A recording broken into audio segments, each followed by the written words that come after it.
Anybody who's ever had a saltwater aquarium for their kids notices that if the chemistry isn't perfect, one slight variation, everything dies.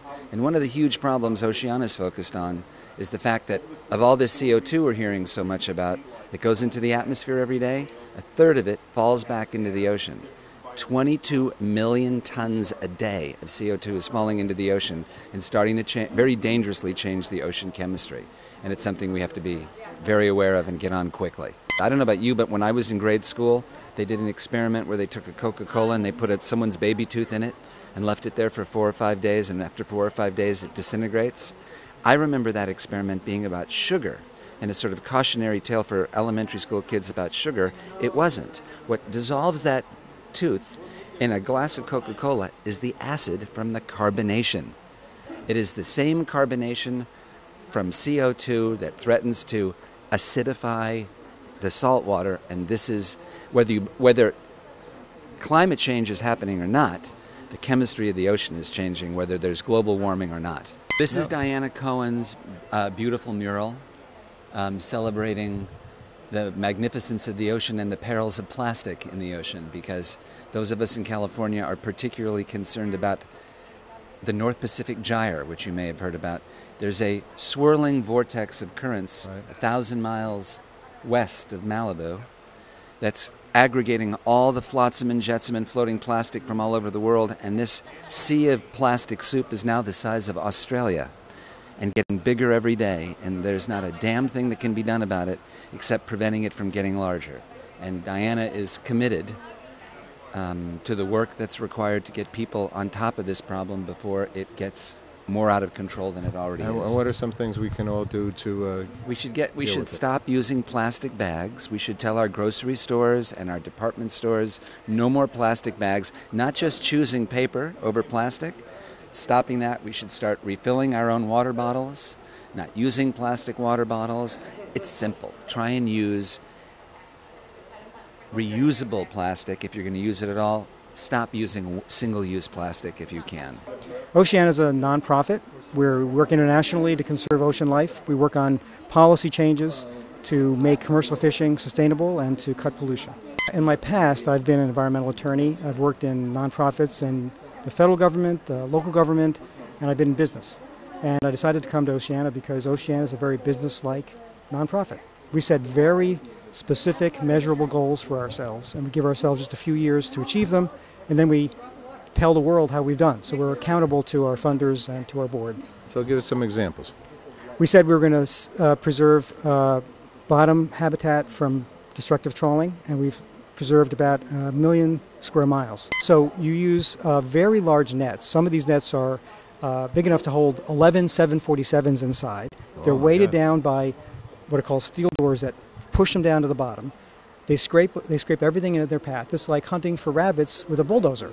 You'll catch a lot of rabbits, but you'll catch everything else, and next year you won't do very well. And that's what we're doing to large portions of the ocean floor, and we should stop it. So we have gotten protections against bottom trawling in broad areas along the west coast from the Bering Sea all the way down to San Diego, and in specific canyons on the east coast of the United States, and then on some around the European islands of the Canaries and Madeiras. We've inherited a world where we can harvest wild fish from the ocean, but instead of harvesting them, we're mining them out. And it's as though instead of living on the interest, we're taking away the principle. If we were just smarter about it, we would have more fish. If we just could pace ourselves and adopt sustainable practices. And that's what we want to see. We want to see an ocean where there's plentiful fish and where we're not, by the way, pushing a lot of other animals like marine mammals and sharks and sea turtles to extinction. I've been 6 years now with Oceana, and about 3 years ago I moved to New York, and Oceana asked me to open the New York office. I started by myself, and here we are now growing incredibly, and it's our first event in the Hamptons, so we're very, very excited. Yay, congratulations. Yes. Thank you. You feel very good about this. We do, and opportunities pop up. Obviously I'm not American, and I always feel that New York is a perfect place to be. The city embraces you, and the citizens are so generous and really philanthropic that after 3 years, I have to say, one opportunity has come up after the other. And we've had some wonderful milestones from being able to recruit the chair of our Ocean Council, Cohn Rockefeller, who's a very well-known New Yorker, and we've also been able to be one of the 4 nonprofits at Christie's Green Auction. It's a historic worldwide auction that was for the first time done. 100% of the benefits go to 4 nonprofits, and OCEANA is one of them. Yay. So I think that's New York. And we were looking into having a really big event, a splash event. We were always thinking about calling it the Splash because we felt in New York there's so much competence that you really have to be completely different from anything else. And we were looking into finding the right New Yorker, and we did find the right New Yorker with a house in the Hamptons. And that was a very interesting twist for us to think, well, it makes completely sense to do an event like this at the water. We have a tremendous amount of supporters who really contribute greatly to our cause.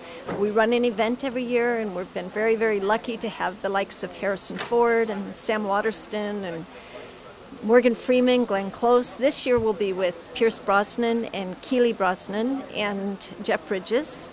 And so we're looking forward to having all of them with us again this year and we hope to raise $1 million for this event. I started as a volunteer with OCEANA. I worked for a volunteer for our first fundraiser in Southern California, where we raised $700,000. And when that was over, they asked me if I wouldn't mind continuing with them as a staff member. We don't work specifically off coastal waters, although we have been responsible for closing millions of square miles from the Bering Straits down to California from industrial fishing. We're very concerned about the sharks down there and the sea turtles, and those are 2 of our big projects, our shark finning in particular, and the sea turtles. Of course, with this Gulf oil spill, we're very, very engaged in that down there. We'll be sending a boat down there for 2 months to do some thorough investigation to get to the truth, because we don't know the truth. We don't know how deep that oil goes. We don't know the truth. So we'll be down there to find that out. Sue and I are both about water, and that's a wonderful thing that we share this concern for the oceans as well as fresh water. And what was going on in the Intrepid Museum was an example of public education about problems in the oceans. And we were sailing a boat which has now been completed called Ocean Watch around the Americas. Sue and I met them at several places around the Americas. And they did that circumnavigation from Seattle through the Northwest Passage, around Cape Horn, I happened to be with them there, and back up to Seattle on the West Coast all in 1 year, and stopping in 50 places like the Intrepid Museum in New York, asking local people what issues were. And so we're very much a partner with OCEANA. Our organization is called Sailors for the Sea. And we met actually in Chile and went to see what OCEANA's programs were doing in Chile, having mostly to do with the use of antibiotics in farm-raised salmon. So OCEANA's campaign was to try to eliminate that because the salmon in Chile uses almost 600 times the amount of antibiotics than any other farm-raised salmon. So the campaign is to bring awareness that we shouldn't be eating that salmon and looking at other alternatives and better ways of growing farm-raised salmon. I co-produced a film called A Sea Change on ocean acidification, and that's what motivated me to get more actively involved in OCEANA and become the chairwoman of the OCEANA Ocean Council. Could you tell us a little bit about that movie and where we can get it? Or you can get it. Broadcast it that would be fantastic. You can go to seachange.net. You can also just go to oceana.org. We have many DVDs available. And it's the story of a Norwegian retired school teacher that wants to tell his grandson about his history connected to the sea. And in that journey, he follows the story that Elizabeth Colbert did called The Darkening Sea. It was a New Yorker article on what's happening with the increase of carbon dioxide and how that's affecting the chemistry of our oceans. So essentially in 50 to 200 years, we might not have shellfish, we might not have coral. 1 out of 4 species, fish species, rely on coral for raising their young. So we have a devastating potential effect on our oceans if we don't curb carbon dioxide, and that's what the film's about. I am the co-host and the co-chair of the evening. This is my home. Okay. And I'm just thrilled to have everybody here, and I'm so happy Dianna's here. Okay. And we're going to be seeing her artwork. Yeah, we filmed that before. Congratulations. Thank you. It seemed plasticky. I don't know. It's made out of plastic bags. It's called Ocean of Plastic, and it's a project that I made with kindergarten through 5th graders at the Benjamin Franklin International School in Barcelona, Spain, during the month of May. And we developed a curriculum along with making the project where we taught kids about reduce, reuse, recycle. We added a 4th R onto the front, which is whenever possible, refuse single-use plastics and help stem the tide of the plastic that's flowing into the ocean. About a year ago, a friend of mine from California was here, and we were sitting on my back porch, and I was talking about the environment, and I said I really wanted to find something to get involved with that was more environmentally related. And she said, there's a wonderful organization called Oceana. You live on the water, and you need to meet Keith Addis. And that's how it happened. And then it turned out that Sue Rockefeller, who is my co-chair for the evening, she and I live in the same building in New York. And she is the chairwoman of the Ocean Council. And so together we've formed this incredible friendship and partnership to work together to bring awareness about Oceana to the East End as well as Manhattan. It's serious. It's serious here because the ocean is a big part of our community out here. It is our community out here. This is why we're all here, to enjoy the beautiful ocean and the beaches. And that's why this is so important to us here. And people out that live in these communities should really support this event.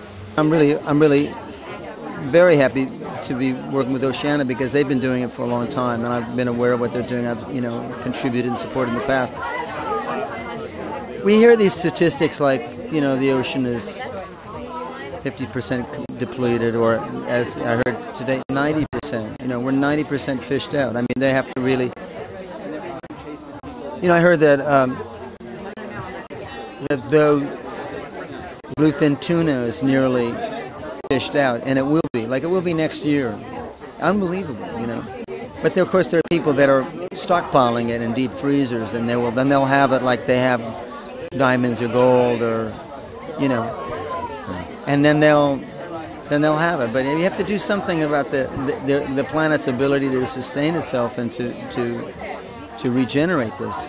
As I was saying a moment ago, we have the idea that the ocean is infinite, and that it has an infinite capacity to regenerate itself, and it can heal itself, it can regenerate itself, but not at the rate we're destroying it. I came on board about 6 months ago. I met Sue Rockefeller through mutual friends, and I just fell in love and had a passion just like she did in regards to the ocean, and I became very involved, and from day one I started helping out with any kind of sponsorships, getting people to donate information, all items to be donated to help raise, number one, awareness, and obviously funds to support our oceans. What do you think it is about water that's so enriching? Well, you mean why does it... what's the turn on you? Why does it move us? Well, we came out of it, so we must have some primal memory of it being home, and it's perfectly beautiful, and it's been so generous. It's supported human life for such a long, long time, and until recently it really looked like there wasn't anything that could touch it or do it any real harm. It's always regenerated itself from every stress, and it's just been a safe place to hang out. All right, and we're working towards making sure that it continues to be, right? That's why we're here tonight.